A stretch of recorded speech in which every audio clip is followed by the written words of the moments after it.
Hey, it's Dr. Jared, and these are 6 exercises everyone should do for their knee pain. Because most non-traumatic knee pain that we experience actually happens because of weakness in the muscles that control the knee. We're talking specifically the quadriceps muscles in the front and the hamstring muscles in the back. They're the ones that control how our knee bends, but the ones that we often overlook are the muscles right up here in the hip that control where the knee bends. Strengthening these areas is one of the best ways to eliminate knee pain. These exercises are the best ways to do that. We're going to start with some non-weight bearing exercises that are a little more simple, and then progress to some weight bearing exercises that are a little more functional. The first one's going to be for your quad muscles. This is going to be a short arc quad. You're going to sit with your legs out in front of you. Underneath my knees, I have a foam roller. You can use that if you have one available. If not, a large beach towel rolled up or a pillow that's doubled over also works well. We just want a slight bend in our knees right here. What I'm going to do is contract this quad muscle right here on the top of my leg to lift my heel just as high as it can go. Feel a really good contraction right up here in the quad, and then slowly return right back down to that starting position. So it looks just like that. It's not a very big motion, and we're just working on the terminal range of our motion, so most people are pretty tolerant to this. What I would do is I'd repeat this about 10 to 15 times, and then do that for 3 sets. So 3 sets of about 10 to 15 reps. If that one feels okay, what I usually like to do with patients in my clinic is to progress them from a short arc quad to a long arc quad, which would be right here. If I sit here on the edge of my bed with my leg dangling down in this position, I'm gonna contract that quad and then fire it and lift it up as high as my heel will come, and then all the way back down. Basically now what we're doing is we're strengthening through a greater range of motion. Just works that quad muscle a little harder. However, keep in mind that this is also a little more aggressive at your knee. So if this hurts, just go back to that short arc quad version, because we want to try to avoid pain if possible.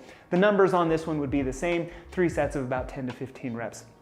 To work the hamstring muscle right here on the back of my leg, I like hamstring bridges for that. So we're gonna lay down on our back with our knees bent. First move on this is to actually dig your heels down into the ground.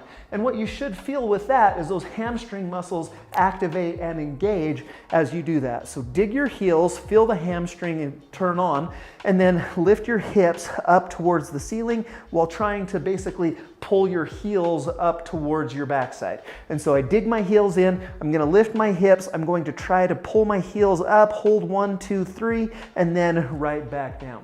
And what you should feel with that is just a really good contraction in those hamstring muscles, those muscles that work on the back of your legs. This would be called an isometric contraction. There's no motion that's occurring at my knee, but I am engaging those muscles. Usually most people are really tolerant to this, makes it a really good exercise. Repeat that 10 to 15 times and do 3 sets. The next exercise, and probably one of the most important, is going to be for your hip abductors. As I mentioned in the introduction, that's an important muscle that controls where your knee bends, and weakness here is the cause of a lot of knee pain that I treat. One of the best ways to work that would be with a side-lying hip abduction. You're going to lay down on your side with your injured knee up. So I'm going to work this right leg. My left leg is bent. That provides a little more support. And then what I'm going to do is keep my right leg straight and focus on raising my right heel up towards the ceiling. You pull it up towards the ceiling and actually a little bit behind you. And what you should feel is this muscle right here on the top kind of back side of your hip engage and contract as you do that. And so it looks just like that. Don't let your toe roll up. Don't let your hip roll back. Keep your hips stacked and then lead with that heel to get up towards the ceiling. About 10 to 15 repetitions, repeated 3 times is a great number to shoot for. Our next 3 exercises are upright and weight bearing, making them a little more functional. But before I jump into those, are you finding this beneficial? Is this useful to you? If so, hit the thumbs up button and comment your experience down below. I love to hear from you guys. Okay, so our first exercise in weight bearing is going to be an air squat. Now, form is very important on this. Whenever I teach this for the first time, I like to teach it on a bench. Most people, when they do a squat, they bend at their knees and lower kind of in this upright posture. What we need to do is actually bend at the hips first to get our weight back onto our heels. An easy way to do that is with I've got a bench right here. If you've got a chair, that's a good target to shoot for. And so what you're gonna do is back up to a chair or a bench and then just initiate the motion like you're going to sit down. And so what that does is that makes us bend at the hips first, lower with our quads until we just touch the surface, the chair, and then return back to that starting position. So I don't want you to just flop down in the chair. That's going to turn your muscles off and lose all tension and all contraction in your muscles. But if you can, slowly lower down until we just touch and then return back up to the starting position. Once you get that form down, and assuming that doesn't hurt, what we're going to do is then step away from the chair so that we can even go a little bit lower in this squat position. Looking at from this angle, I want your feet to be about hip width apart. As we go down, knees should stay right over toes. If we're buckling together like this, that's a bad position for your knees to be in. That's indicative of this hip abductor weakness. Try to keep those knees right over toes.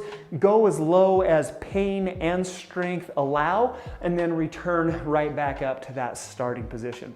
Such a great functional movement. I usually recommend 10 repetitions and do that for 3 sets. And of course, if that's too easy, we can also add some dumbbells or some kind of resistance, just like I'm showing you on the screen right now. The next exercise that I love is going to be a lunge. However, when I say lunge and people have knee pain, it's usually met with fear, because this is what a typical lunge looks like. Lunging forward with our weight onto our knees.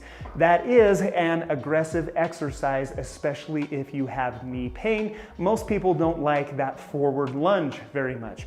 However, when we do a reverse lunge, it takes a lot of that pressure off of your knee and therefore makes it a little more tolerable if you have pain.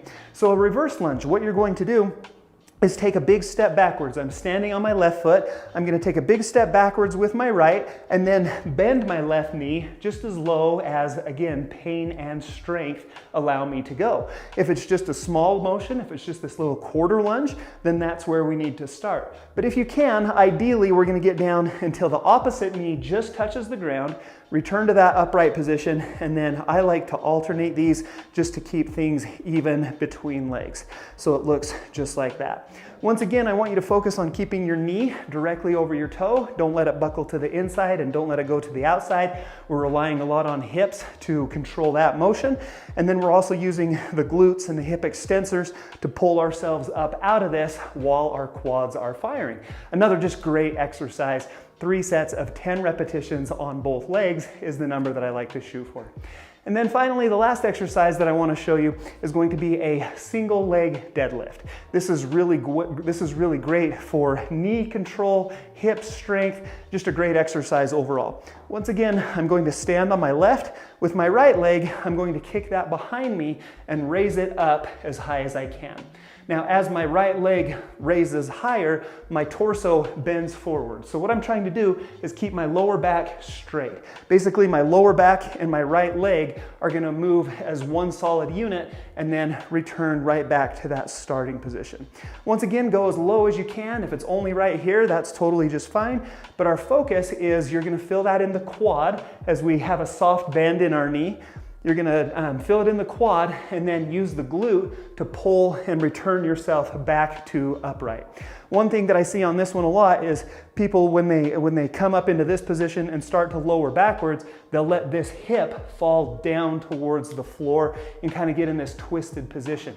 Once again, that happens if you don't have good strength here in your hip abductors. And so what we want to do is use those hip muscles to keep our hips nice and level throughout that motion.